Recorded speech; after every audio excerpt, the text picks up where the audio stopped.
Hello guys, इस video में हम सेल्फ इंडक्टेंस और म्यूचुअल इंडक्टेंस पर सोलो प्रॉब्लम्स लेंगे। ठीक है। पहला क्वेश्चन क्या है कि when a current of 5 ampere is supplied to a coil with 200 turns.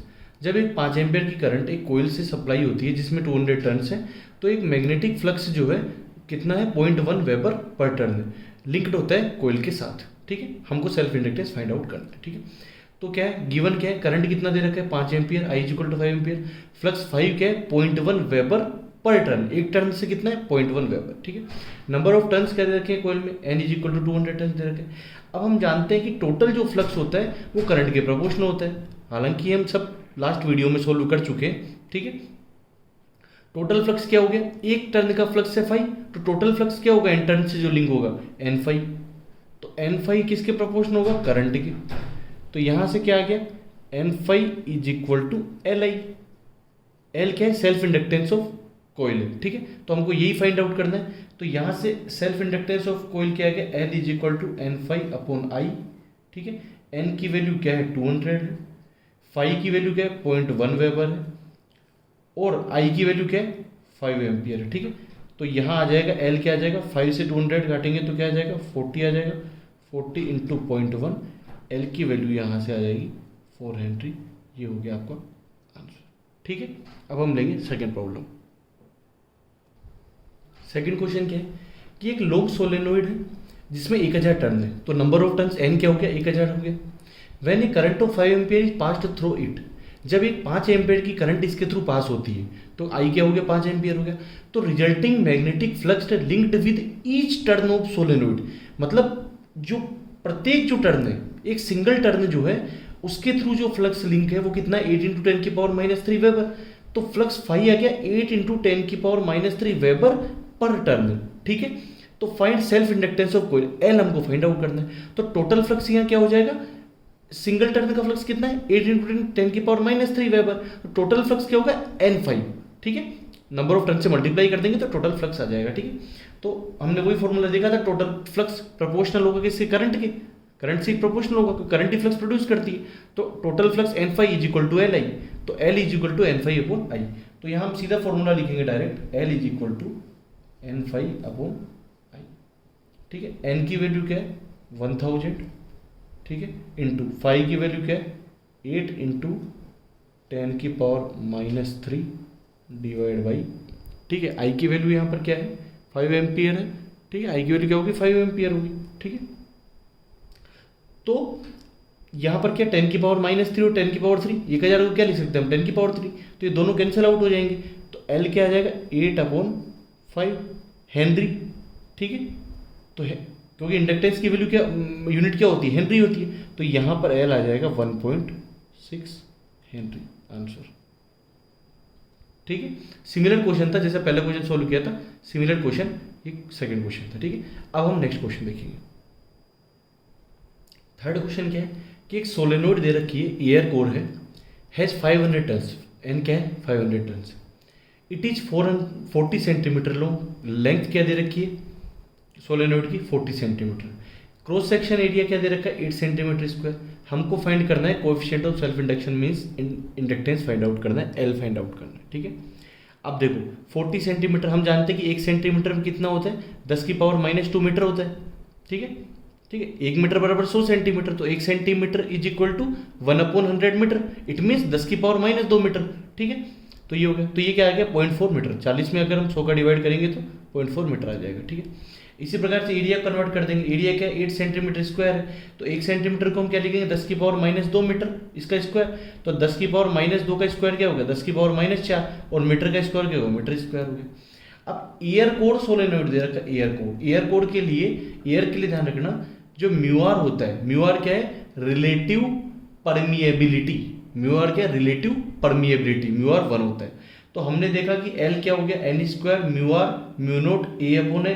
अब एन की वैल्यू क्या है 500, तो हम रख देंगे 500 का स्क्वायर। ठीक है, इंटू म्यू आर की वैल्यू क्या है 1।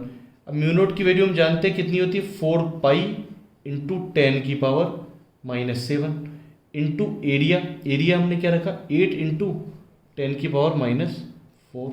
यहाँ क्या है कि जो जब भी सेंटीमीटर और ये सब देना तो आप उनको स्टैंडर्ड में कन्वर्ट कर लो, स्टैंडर्ड क्या मीटर है। ठीक है, ये ध्यान रखना, ठीक है।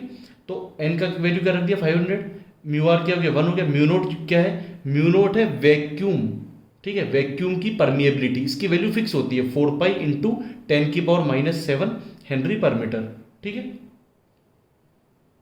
तो ये रख दिया हमने, ठीक है। ए की वैल्यू रख दी 8 इंटू 10⁻⁴ डिवाइड बाई एल की वैल्यू क्या है यहाँ पर 0.4 मीटर, ठीक है, ये हो गया, ठीक है।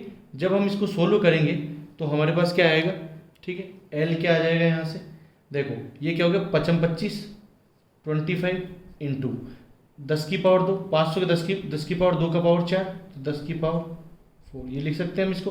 500 का स्क्वायर क्या आएगा, ठीक है, 500 का स्क्वायर को हम जब लिखेंगे 25 और 4 जीरो आएगी, तो 25 इंटू 10⁻⁴ इंटू 4 इंटू ये पाई की वैल्यू क्या होती है 3.14 इंटू, ठीक है। अब देखो 8 को हमने यहाँ लिख दिया। अब देखो जब भी बेस सेम होता है तो पावर्स जुड़ जाती है, जब भी बेस सेम होता है तो पावर जुड़ जाती है। तो बेस क्या है 10 है, सेम है, तो पावर के जुड़ जाएगी, तो 7 और 4 11, तो 10⁻⁻11 डिवाइड बाई 0.4, ठीक है। जब इसको सोल्व करेंगे, ठीक है, 25 चौके 100 होगा, फिर यहाँ हम क्या करेंगे 10⁻⁻, बेस सेम है तो घातों को जोड़ देंगे, पावर को जोड़ देंगे, तो 10 की पावर क्या हो जाएगा 4 - 11 -7 हो जाएगा ये, ठीक है। तो जब हम इसको सोल्व करेंगे कैलकुलेटर से तो हमारे पास इसका आंसर आएगा, एल की वैल्यू क्या आएगी 6.28 इंटू 10⁻⁻4 हेनरी, जो कि आंसर होगा, ठीक है ना। इजी ये सोल्व करना कि क्या होगा कि देखो ये 10⁻⁴ 10⁻⁻, हमने क्या कहा कि जब भी बेस सेम होता है, बेस क्या है 10, तो पावर जुड़ जाती है, तो 4 और -11 जुड़ जाएंगे, तो ये क्या हो जाएगा 10⁻⁷ हो जाएगा। यहाँ क्या 25 इंटू 4 100 होगा, into 3.14 into 8 divide by 0.4, simple calculator में आप रखेंगे तो सोल्व हो जाएगा। तो यहाँ से एल की वैल्यू आ जाएगी 6.28 इंटू 10⁻⁻4 आंसर, ठीक है। अब हम देखेंगे नेक्स्ट क्वेश्चन।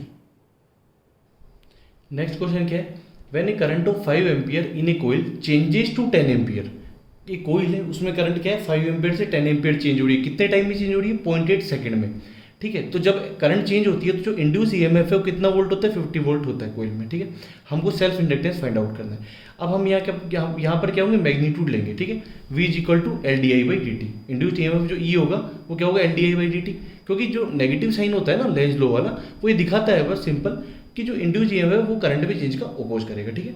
अब देखो यहाँ पर हमको L फाइंड आउट करना है, ठीक है, इंड्यूस्ड ईएमएफ E गिवन है, चेंज इन करंट गिवन और टाइम गिवन है, ठीक है। देखो चेंज इन करंट क्या आ जाएगा, चेंज इन करंट क्या है DI, ठीक है। अब देखो करंट यहाँ क्या हो रही है 5 एम्पियर से 10 एम्पियर में चेंज हो रही है, तो टोटल चेंज क्या हो गया करंट, पहले 5 एम्पियर से अब 10 एम्पियर होगी, तो चेंज कितना हुआ 10 - 5, ठीक है, = एम्पियर = 5 एम्पियर, ठीक है। मान लो I1 करंट थी 5 एम्पियर और I2 क्या हो गया 10 एम्पियर, तो चेंज इन करंट क्या हो गया I2 - I1, तो 10 - 5 एम्पियर = 5 एम्पियर, ठीक है। अब कितने टाइम में चेंज हुई 0.8 सेकंड में, तो dt क्या हो गया यहाँ पर 0.8 सेकंड हो गया, ठीक है। तो यहाँ पर और E क्या दिया हुआ है गिवन, इंड्यूस्ड ईएमएफ E क्या दिया हुआ है 50 वोल्ट दिया हुआ है, ठीक है। तो ये किसके इक्वल हो जाएगा LdI/dt, ठीक है। तो यहां से क्या हो गया 50 = L इंटू DI क्या हो गया 5 एम्पियर हो गया, और dt क्या है 0.8 सेकेंड है, ठीक है।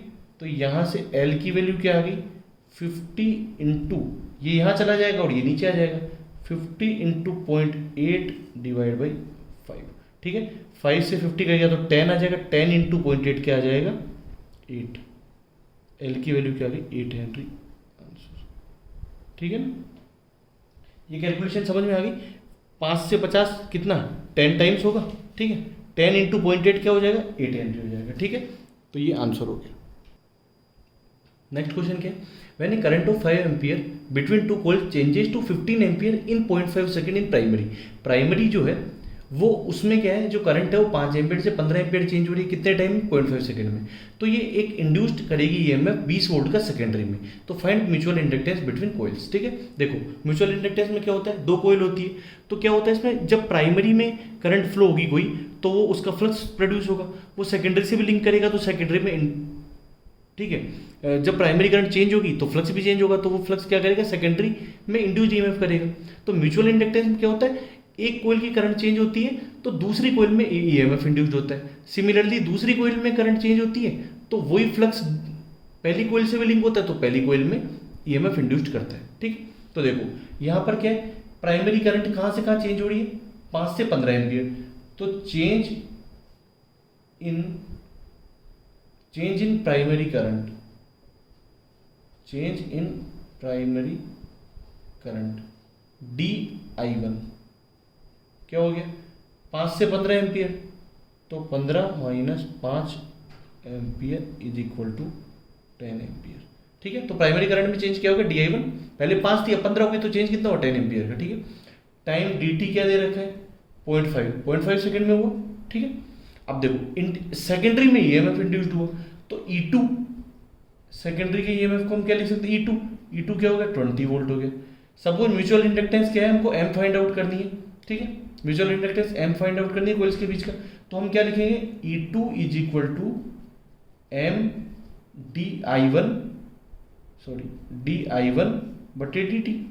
ठीक है, इसमें यही तो होता है, एक कोइल की करंट चेंज होती है तो दूसरी कोइल में ईएमएफ इंड्यूस्ड। M क्या है, म्यूचुअल इंडक्टेंस बिटवीन कोइल्स। ठीक है, तो E2 की वैल्यू क्या है, 20 वोल्ट।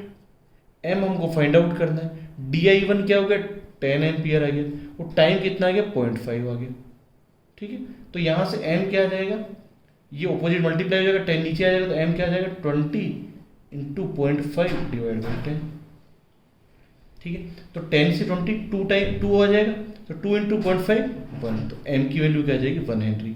म्यूचुअल इंडक्टेंस की भी यूनिट क्या होती है, हेनरी, तो आंसर 1 हेनरी आ गया। ठीक है, दो कोइल दे रखी है जिनकी इंडक्टेंसेज क्या है, 4 हेनरी एंड 16 हेनरी। ठीक है, 4 हेनरी और 16 हेनरी। ठीक है, कपल है, दोनों कपल है साथ में।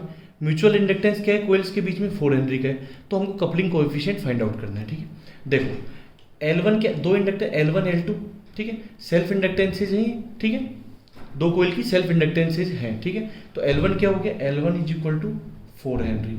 ठीक है, L2 क्या हो गया, L2 हो गया 16 Henry, 16 Henry. Mutual inductances between coils M क्या हो गया हमारे पास, 4 हेनरी। ठीक है, हमको फाइंड आउट करना है कपलिंग कोएफिशिएंट, कपलिंग कोएफिशिएंट जो है के हमको फाइंड आउट करना है। अब हमको पता है कि M इज इक्वल टू होता है K root under root L1 into L2। तो इससे हम क्या है, M की वैल्यू क्या है, 4 is equal to K under root. ठीक है, L1 की वैल्यू क्या है, 4 इंटू L2 की वैल्यू क्या है, 16। तो यहाँ से क्या आ जाएगा, 4 is equal to K under root 16 चौको क्या आ जाएगा, 64, 64 आ जाएगा। ठीक है, तो 4 इज इक्वल टू K, 64 का रूट क्या हो जाएगा, 8 हो जाएगा। ठीक है, हम इसको लिख देंगे 4 is equal to K into 8। तो यहाँ से K की वैल्यू क्या आ जाएगी, 4 डिवाइड बाई 8। तो K की वैल्यू क्या आ जाएगी यहाँ से, 0.5 आंसर। तो कपलिंग कोएफिशिएंट जो आ गया यहाँ पर, K की वैल्यू क्या हो जाएगी, 0.5। तो ये हमने सेल्फ इंडक्टेंस, म्यूचुअल इंडक्टेंस और कपलिंग कोएफिशिएंट पर न्यूमेरिकल लिए। इन न्यूमेरिकल्स में किसी को कोई भी प्रॉब्लम हो, डाउट हो, तो कमेंट बॉक्स में क्वेरी लिखे। ठीक है, बहुत शीघ्र आपको रिप्लाई दिया जाएगा। ठीक है, थैंक यू।